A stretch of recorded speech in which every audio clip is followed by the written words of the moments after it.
say mo, it is vital that we dissociate into susuin. Ito, vertical na. Alam naman magtanim ka doon sa pagmamahal. Alam naman magtanim ka dyan sa kalsada. Diba? Nagtanim ako ng bulaklak. Saan? Saan sa kapatid? Diba? So, it is vital that we so, with susuin. So, ang tanong nga, ulit-ulit, tama ba ang soil na pinagtaniman mo ng salita? Tumubo na ba yan? Pabalik-balikan natin, ha? Or, nakayo na lang, parang, sabi ko sa parang mo na, tinuna ng tito. Or maaaring, napag-usapan kasi namin kanina sa, yung sabi ko na, magkakita kayo, no? Para mag-usap tayo doon dito. Napag-usapan namin, ay napag-usapan doon ni Mr. Bernadette na, yung yung sabi doon sa Philippians 4:6 na do not be anxious about anything, but in everything by prayer and petition, with thanksgiving, present your requests sa 4:6. Na nakukulisa tayo, di ba? Yun na, ano na ito, mga leader, mga baha, ano nang nangyari sa, di ba? Pero ang kainin tayo naman doon, at kung sa 7 yung answer. Di ba? Sa verse 7, and the peace of God which transcends from all understanding will guard your heart. I-guard pala yung heart natin. Di ba? Will guard your heart and your mind in Christ Jesus. So, yun yung answer ko sa 7. Hindi yung tapak natin, napagpit lang, no? So, ngayon, dito, kailangan mamili ko ng good seed. Kaya nga doon, nabalisa ka ba? Natakot ka ba? Ano bang natatarap ka ba sa mga nangyayari sa akin? Or, tama ba ang soil na pinagtaniman ng salita ng Diyos? Tama ba ang soil na pinagtaniman ng bote doon sa tao, sa trabaho, sa negosyo, yun yung ating pangya? Next slide. So, ito, nakalagay na 18 are essential and there are 92 natural occurring chemicals. So, sa lupa daw, may 92 na chemicals na makatulong o makapagpataba sa isang lupa. So, may 18 essential na nagsusupply sa soil para tumaba. Ang tanong lang, meron na ba tayo ito sa ating mga buhay kung ating spiritual? Maaaring yung mga vitamins niya, ng minerals, kung sinabi sa Galatians 5:20. At ito, di ba? Kung the Spirit is love, joy, peace, kindness, goodness, andyan na yung mga minerals niya. Ha? Mataba ba yung lupa natin?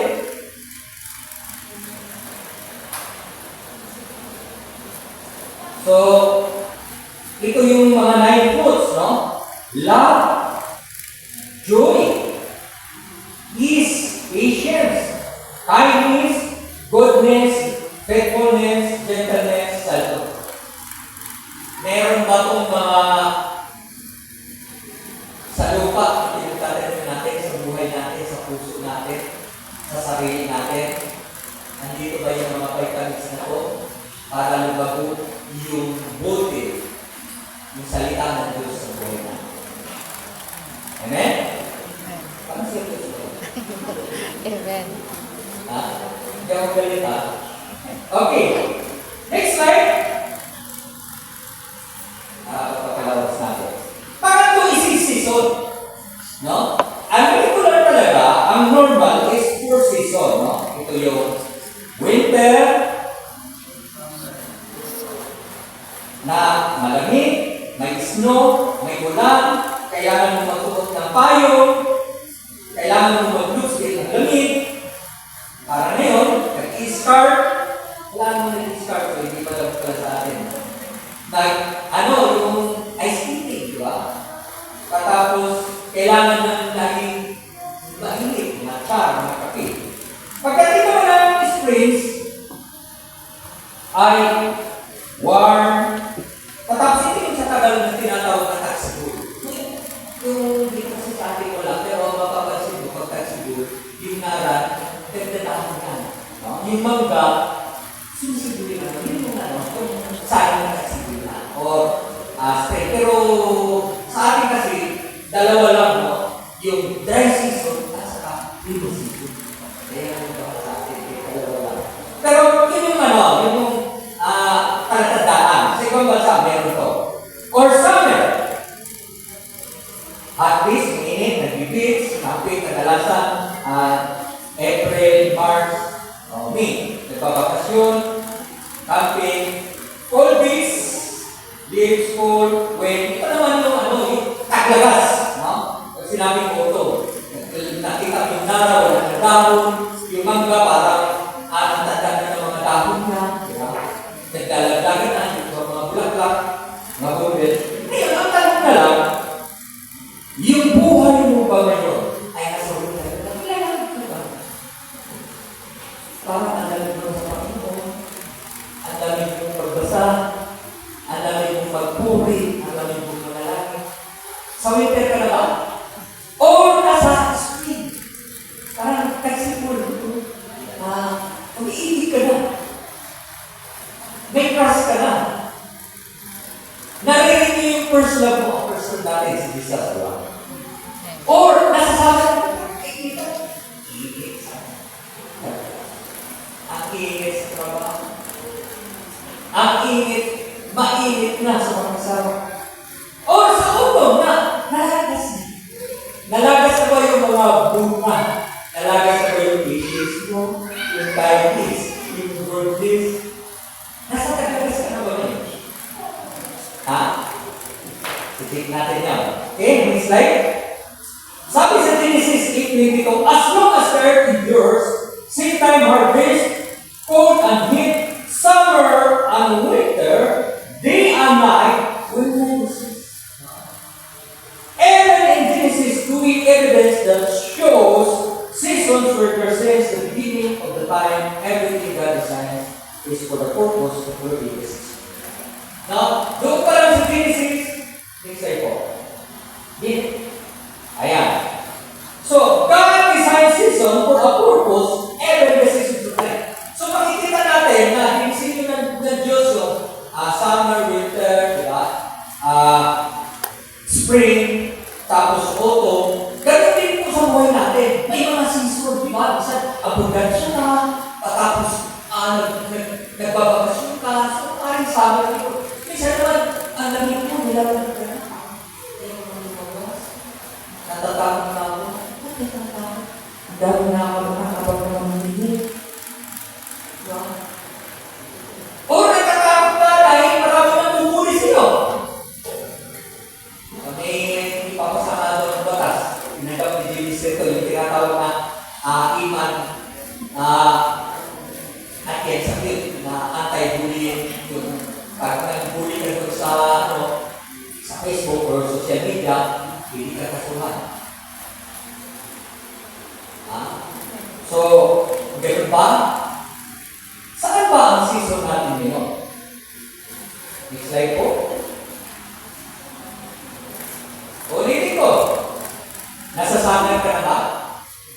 Na talagang gusto mo magpapasyon, ang init mo sa Panginoon, ang init mo magbasa, gusto mo sumaya, gusto mo, init talaga. Kunti lang na ako. Kahit expression ko, or nasa ano ka, winter, talagang ganito siya. Sabihin ka, ligo bukas.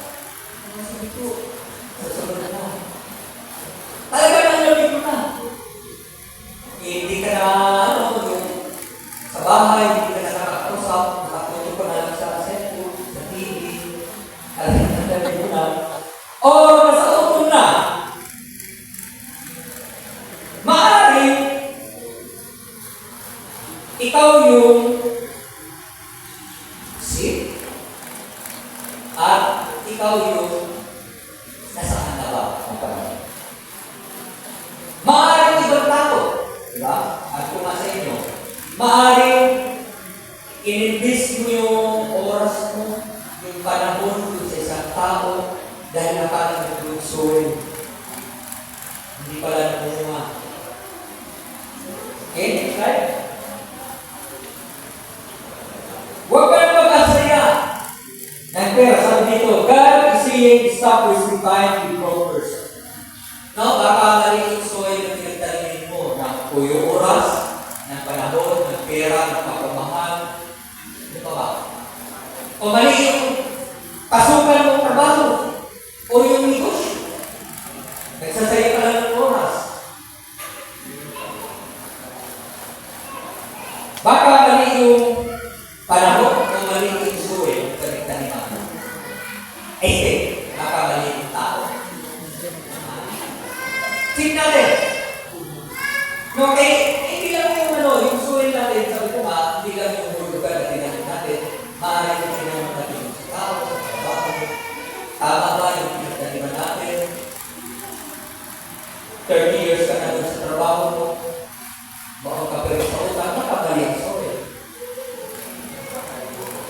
20 years na yung boyfriend, girlfriend mo, hanggang ngayon hindi pa lang kaya na magpakasama, baka pa yung person na pinagtaniman mo ng pag-ibig.